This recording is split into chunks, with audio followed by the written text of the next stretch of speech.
اعوذ باللہ من الشیطان الرجیم، بسم اللہ الرحمن الرحیم۔ تمام دیکھنے اور سننے والوں کو میری طرف سے باادب السلام علیکم۔ دعا ہے کہ اللہ تعالی ہم سب کو اپنی فرمان میں رکھے، صحت اور ایمان والی زندگی عطا فرمائے، غم پریشانی دکھ ان سے دور رکھے، توفیق دے کہ ہم ہر وہ نیک کام کریں جو ہم پر فرض ہیں اور جو کرنے سے ہمیں اجر و ثواب ملے گا۔ چھوٹی چھوٹی نیکیاں کرنے کا ہمیں موقع ملتا رہتا ہے دن میں کئی بار، یعنی کہ زمین پہ کوئی مقدس کاغذ کا ورق پڑا ہوا ہے تو اس کو اٹھا کے سنبھال کے رکھ سکتے ہیں۔ اور اس کے علاوہ اگر کوئی سڑک کراس کرنا چاہتا ہے تو اس کو سڑک کراس کروا سکتے ہیں، پتہ نہیں اس کی کتنی دیر سے وہ مشکل میں ہو۔ اور اس کے علاوہ یہ دیکھیں کہ اگر اس دور میں 100 روپے کیا چیز ہے، لیکن ایک غریب آدمی 100 روپے میں کھانا کھا سکتا ہے۔ اگر کوئی بھکاری ہے تو وہ علیحدہ بات ہے، لیکن اگر کوئی آپ سے کہتا ہے کہ میں نے کھانا کھانا ہے تو آپ اسے لے جائے دکان پہ، 100 150 200 روپے لگے گا، آپ اسے کھانا کھلا دیجئے۔ اچھا، میں خود نمائی کے لیے بات نہیں کر رہا، مجھے یہ بڑا شوق ہے، میں نے ایک پوائنٹ بنایا ہوا ہے، وہاں پہ اپنے کچھ پیسے جو ہے وہاں پر دے دیتا ہوں۔ اللہ تعالیٰ مجھے کمی نہیں ہونے دیتا، وہ ایک سیفٹی والٹ ہے اللہ تعالیٰ کے ساتھ انویسٹمنٹ جو ہے۔ تو اسی طرح میڈیکل سٹور پہ بھی کچھ چیریٹی کر دیتا ہوں، بڑی بڑی بیماریاں ہی ٹل گئیں۔ خیر بات کہیں سے کہیں چلے گئی، بعد میں کچھ اور کرنا چاہتا تھا۔ وہ یہ کہ اللہ تعالیٰ کو اعتدال بہت پسند ہے، اعتدال بہت پسند ہے، اسراف پسند نہیں ہے، نہ کہ انسان بہت زیادہ خرچ کرے اور نہ بہت زیادہ بخیلی سے کام لے۔ یہ جتنے بھی انسان اس دنیا میں آئے ہیں آج تک، جو آ رہے ہیں، جو آئیں گے، یہ تمام روحیں اللہ تعالیٰ نے ایک ہی دن بنا دی تھی، اور ہر انسان کا اس کے سانس لکھ دیے گئے، اس کا ہنسنا مسکرانا لکھ دیا گیا، اس کے غم لکھ دیے گئے، اس کی خوشیاں لکھ دی گئیں، اس کا کھانا پینا، سفر کرنا، ہر چیز لکھ دی گئی پہلے دن جب وہ پیدا ہوا۔ تو اب میں آپ کو یہاں اب آپ چاہیں جس کے پاس دولت آتی ہے وہ یکدم ساری خرچ کر دیتا ہے، تو یہ کوئی اچھی بات تو نہیں، خالی ہاتھ ہو کے بیٹھ جائے گا۔ اعتدال کے ساتھ خرچ کریں، اعتدال کے ساتھ کھائیں تو صحت مند رہیں گے۔ میں آپ کو ایک واقعہ سناتا ہوں۔ میرے پاس بینک میں ایک بڑا اچھا انسان تھا، میں اس کے کام سے بڑا مطمئن تھا، بہت مطمئن تھا۔ تو اس کا یہ انداز تھا کہ وہ صرف 11 بجے ایک کپ چائے کی پیتا، صرف 11 بجے ایک کپ چائے، اور کبھی کبھار 3 ساڑھے 3 بجے وہ ایک کپ چائے پی لیتا، کبھی کبھار، لیکن 11 بجے کی چائے پیتا۔ ہم دوپہر کا کھانا کھاتے تو اس کو کہتے آ جاؤ بھائی ہمارے ساتھ، تو کہتا تھا نہیں میں نے نہیں کھانا، اور وہ پورے 5 بجے اپنا کام کر کے ایکوریٹ میرے یا کسی جو بھی سینئر ہوتا اسے دکھا کر خدا حافظ السلام علیکم وہ جا رہے، کیونکہ اس کا گھر کوئی کھیتی باڑی کا کاروبار خاندانی تھا، اس کو بھی اس نے لک آفٹر کرنا ہوتا تھا۔ یہ بات ذہن میں رکھیے گا کہ یہ اس کی مجبوری تھی۔ اب بینک میں یہ اصول ہوتا ہے کہ 3 سال کے بعد تبادلہ ہونا لازمی تھا، لہٰذا اس کو 3 سال سے زیادہ عرصہ ہو گیا۔ اس وقت یونین کا دور تھا، یونین کو کہہ کے بندہ تبادلہ ڈیلے کروا لیتا ہے، 3 سال کی بجائے 5 6 سال بھی رہ لیتا ہے، اور ایسا ہی ہوا۔ لیکن بالآخر بکرے کی ماں کب تک خیر میں نہ آئے گی، اس کا تبادلہ ہو گیا۔ وہ وزیر آباد کے ساتھ ایک برانچ لائن ہے، وہاں پر اس کا تبادلہ ہو گیا۔ وہاں صبح صبح وہ ٹرین پہ بیٹھتا، اور پھر اس کے بعد ٹرین پہ ہی جو شام کو واپس آتی ہے اس پہ واپس آ جاتا۔ لیکن اس کو تکلیف کا سامنا تھا۔ یہ گھر یہ جو میرے پاس سے تھا، یہ گھر نزدیک تھا، پیدل یا بیچارہ اتنا سادہ تھا کہ اس کو موٹر بائک بھی نہیں چلانا آتا تھا، تو جیسے تیسے وہ جلدی پہنچ جاتا، وقت پہ آتا، وقت پہ جاتا. لیکن جب وہ دوسری برانچ میں گیا تو وہ بہت پریشان رہنے لگ پڑا. تو ایک دن میں نے خیریت دریافت کرنے کے لیے میں نے وہاں کے مینیجر کو ٹیلی فون کیا کہ ذرا میری اس سے بات کروائیے، میں نے خیریت دریافت کرنی ہے. تو وہاں کے مینیجر نے مجھے بتایا کہ جی وہ کھانا کھانے گیا ہے. میں نے کھانا کھانے گیا؟ اس نے تو کبھی دوپہر کا کھانا کھایا ہی نہیں. کہتے نہیں جی وہ تو کھانا کھانے کے لیے اسپیشل ہوٹل پہ جاتا ہے اور دوپہر کا کھانا وہاں کھاتا ہے، پھر ظہر کی نماز پڑھ کے واپس آتا ہے. اور چونکہ ٹرین دیر سے آتی ہے وہاں پھر کام لگا رہتا ہے. جیسی ٹرین آنے کا پتہ چلتا ہے تو وہ ٹرین پہ بیٹھ کے واپس وزیر آباد چلا جاتا ہے. یہ اب ہمارے لیے ایک مہمہ بن گیا. میں نے بڑے استفسار، بڑے سوال کیا.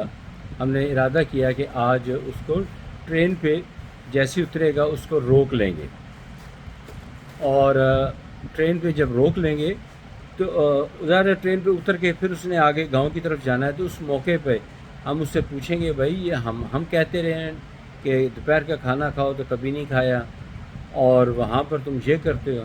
اس نے عجیب، لیکن اس کا ایمان تھا نا، ایمان کی بات ہے، یقین کی بات ہے. اس نے بڑے یقین اور ایمان کے ساتھ بتایا. ہم ہنسے بھی لیکن بعد میں عقل آ گئی ہمیں. وہ کہتا ہے کہ میرا اس علاقے میں جتنا کھانا پینا، چلنا، نماز پڑھنا، قدم اٹھانا، وقت گزارنا لکھا ہے نا، وہ لکھا ہے. نہ اس سے ایک نوالا بڑھے گا، نہ ایک قدم بڑھے گا، نہ کم ہوگا. تو میں وہاں ایک کی بجائے 2-2.5 روٹی کھا لیتا ہوں. مسجد پیدل چلا جاتا ہوں. آگے میں بینک میں ہی نماز پڑھتا تھا، میں مسجد میں پیدل چلا جاتا ہوں. اور ٹرین آنے میں انتظار ہو جاتی ہے تو میں اس کو اللہ کی مصلحت سمجھتا ہوں کہ میرا وقت یہاں پہ گزر رہا ہے، کیونکہ اللہ تعالیٰ نے میرا اس جگہ پر وقت لکھ دیا ہے، میرا چلنا لکھ دیا ہے، میرا کھانا لکھ دیا ہے، میرا پینا لکھ دیا ہے، میرا ہنسنا لکھ دیا ہے. تو میں اپنا وہ وقت پورا کر رہا ہوں. میں جتنی جلدی میں یہاں سے کھانا کھا لوں گا، جتنا میں یہاں سے پانی پی لوں گا. اب اس کی تھیوری ہے نا، اس کی تھیوری، اس کا ایمان ہے. تو جتنی جلدی ہوگا میں اتنی جلدی واپس آ جاؤں گا، کیونکہ جو لقمے میرے وہاں لکھے ہیں اس سے زیادہ مجھے اللہ نے عطا نہیں کرنے. ہم کہہ کے لگا کے ہنسے، اور میں نے ایک لڑکے سے کہا کہ ان کو جلدی سے موٹر بائک پہ جا کے چھوڑ آؤ. خیر زیادہ دن نہ گزرے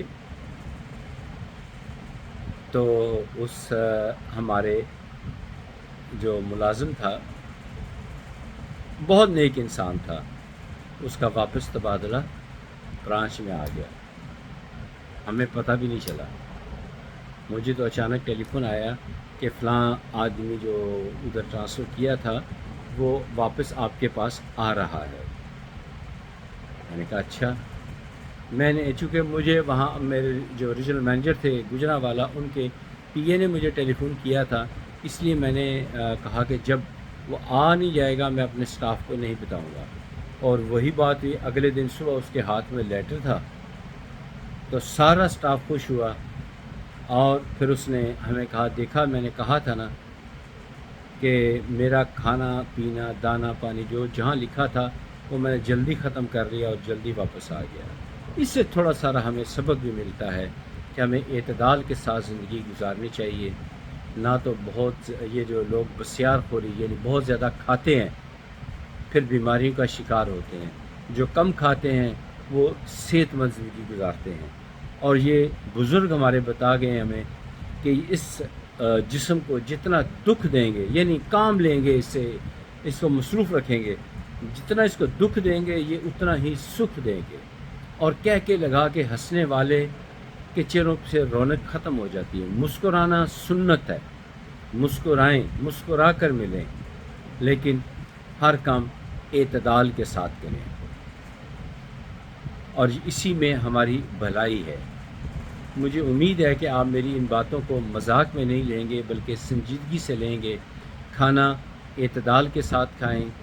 اب کھانے کی بات چلی ہے تو بتا دوں، حکیم لقمان صاحب جو ہیں انہوں نے اپنے بیٹے کو جو کھانے کے بارے میں وصیت کی تھی وہ یہ تھی کہ ایک لقمہ جب تک اندر یعنی دانتوں اگلے دانتوں سے پھاڑ نہ لو، پیچھے چبا نہ لو اور پیچھے داڑھوں کے ساتھ کچومر نہ بنا لو، وہ اندر انتڑیوں تک نہ پہنچے، تاکہ دانتوں کا کام انتڑیوں کو نہ لینا پڑے۔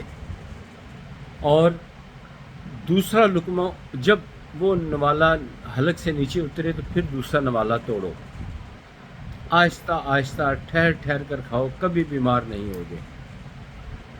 اور پانی پیاس لگی ہے تو پہلے پانی پی لو، دوپہر جب درمیان میں اگر پانی پینا ہے تو پی لو، آخر میں پانی نہ پینا۔ انہوں نے تو یہاں تک لکھا ہے، اگر بتایا ہے کہ اگر کھانے کے بعد پانی پینا ہے تو بہتر ہے کہ زہر پی لو، کیونکہ ثابت ہو چکا ہے کہ کھانے کے فوراً بعد پانی پینا یہ ایک سلو پوائزننگ ہے، کوئی نہ کوئی بیماری لگ جاتی ہے، لہٰذا وہ احتیاط کریں۔ اب بات ہو رہی ہے صحت کی، تو میں یہ بھی بتا دوں کہ جب آپ تھک ہار کر مغرب کی نماز پڑھیں، کھانا کھائیں، ہلکی سی چہل قدمی لازمی کریں، کیونکہ یہ بھی حکیم لقمان صاحب نے فرمایا ہے کہ رات کے کھانے کے بعد چند قدم پیدل چلو، چاہے کانٹوں پر چلنا پڑے، اور اس کے بعد عشاء کی نماز پڑھیں۔ تو آپ کو جب نیند آئے تو تھوڑی دیر کے لیے بالکل سیدھا، تھوڑی دیر سے مراد یہ نہیں کہ آدھا گھنٹہ، صرف 4-5 منٹ سیدھا لیٹے رہیں، پھر جو ہے تھوڑی دیر کے لیے یعنی چند منٹ یہ بائیں طرف ایسے کر کے لیٹ جائیے، اور پھر اس کے بعد دائیں طرف ایسے ہاتھ رکھ کر سو جائیے۔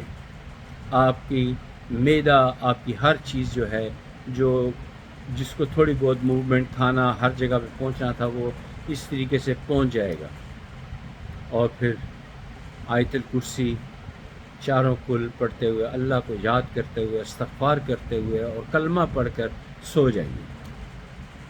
اللہ تعالیٰ سے دعا ہے کہ ہمیں ان چیزوں پر عمل کرنے اور یقین کے ساتھ کرنے کی توفیق عطا فرمائے۔ آپ برائے مہربانی آپ سے درخواست ہے کہ یہ ویڈیو بے شک ویڈیو میری نہ دکھائیں، اس کے کانٹینٹس جو ہیں یہ لوگوں کو بتائیں، شیئر کر دیں تو اور اچھی بات ہے، لائک سبسکرائب کریں نہ کریں آپ کی مرضی، لیکن ان پر عمل پیرا ضرور ہوں اور دوسروں کو بھی ترغیب دیں۔ انشاءاللہ آپ کی صحت بھی اچھی رہے گی اور آپ خوش و خرم زندگی بھی گزاریں گے انشاءاللہ تعالی۔ اللہ تعالیٰ آپ کو اپنی حفظ و ایمان میں رکھے، خوش و خرم اور آباد رکھے، دنیا میں بھی ایمان کی حالت میں رکھے، دنیا میں بھی اللہ تعالیٰ ہمیں خوش رکھے، روز قیامت بھی اللہ تعالیٰ ہمیں خوش رکھے، اور بغیر حساب کتاب کے بخش دے، بغیر حساب کتاب کے بخش دے، یا اللہ بخش دینا، آمین ثم آمین۔ اگلی ویڈیو تک اجازت دیجیے، خدا حافظ، السلام علیکم ورحمۃ اللہ وبرکاتہ۔